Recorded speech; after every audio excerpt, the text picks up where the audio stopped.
अस्सलाम वालेकुम साथियों। आज की वीडियो में मैं आपसे बात करूँगी ऑब्सेसिव कंपल्सिव डिसऑर्डर जिसको ओसीडी कहा जाता है। आपने अपनी ज़िंदगी में बहुत सुना होगा और शायद देखे भी हों ये केसेस के जिसमें लोग बार-बार अपने हाथों को धोते रहते हैं, बा बहुत ज़्यादा एब्नॉर्मैलिटी की हद तक क्लीनिंग में बिज़ी रहते हैं, फिर उसको बार-बार दोहराते रहते हैं। अम, ख़ास तौर पे ये औरतों में ज़्यादा नज़र आता है मसला मर्दों की निस्बत। और औरतों में बेइंतहा क्लीनलीनेस का जुनून, अपनी जिस्मानी तहारत पे गैर ज़रूरी तवज्जो, जो एब्नॉर्मैलिटी की हद में आती है और उनकी रोज़मर्रा की ज़िंदगी में ये बहुत बड़ी रुकावट होती है क्योंकि जब वो 1 या 2 दफ़ा हाथ धोते हैं तो उनकी तसल्ली नहीं होती, फिर वो हाथ धोते चले जाते हैं या हाथ एक दफ़े ही कहते हैं मैंने धोना है, लेकिन वो प्रोसेस इतना लंबा होता है कि वो साबुन को हाथों पे लगा लेते हैं और फिर इतनी-इतनी देर तक अच्छी तरह से मल-मल कर उतारते रहते हैं। घर की क्लीनिंग में भी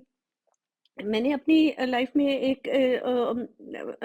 तब मुझे ना साइकोलॉजी मैंने अभी पढ़ी भी नहीं थी, तो ये तब की बात है कि मैं छोटी होती थी तो मैं देखती थी कि हमारे नेबर में एक आंटी रहा करती थी और उनको ये वाला प्रॉब्लम भी था और वो इतनी एक्सेसिव क्लीनिंग करती थी जैसे मुझे याद है कि उनके हस्बैंड एक बहुत अच्छा कारपेट लेकर आए थे और 1 हफ्ते के बाद ही उन्होंने उसको धोना शुरू कर दिया था। हर हफ्ते वो उसको धोया करती थीं और वो इतना अच्छा हैंडमेड कारपेट था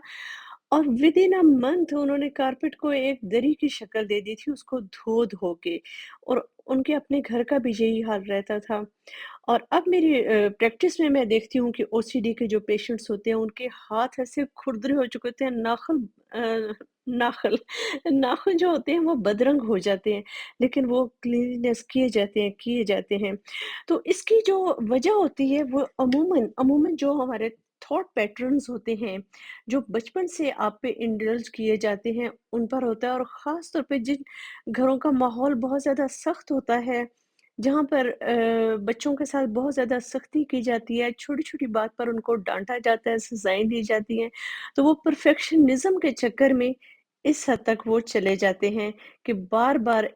उनकी तसल्ली होती ही नहीं है। अगर वो कहीं लॉक लगाते हैं, तो बार-बार उसको चेक करते हैं। अगर उन्होंने कोई काम कई किया है, तो बार-बार वो चेक करेंगे कि ये काम दुरुस्त हुआ है कि नहीं हुआ, जिससे नॉर्मल ज़िंदगी जो है वो बहुत ज़्यादा डिस्टर्ब होना शुरू हो जाती है। तो मेडिसिन का इसमें बिल्कुल इलाज मेडिसिन में भी यूज़ होता है क्योंकि मेडिसिन के ज़रिए ना ये सेरोटोनिन लेवल जो होता है हार्मोन्स का, उसको हाई किया जाता है, जिससे वो बेचैनी का अंसर ख़त्म होता है और ट्रीटमेंट इसकी होती है, बिल्कुल पॉसिबल है लेकिन लॉन्ग है। इसमें थेरेपी प्लस मेडिसिन इसमें कम से कम 2 ढाई साल लग जाते हैं और थेरेपी में भी यही होता है कि जिन-जिन चीज़ों से उनको ऑब्सेशन होता है, उनका एक्सपोज़र करवाया जाता है और उसके बाद जो फ़िज़िकल एक्शन होता है, उसको रोकने की कोशिश की जाती है। ठीक है?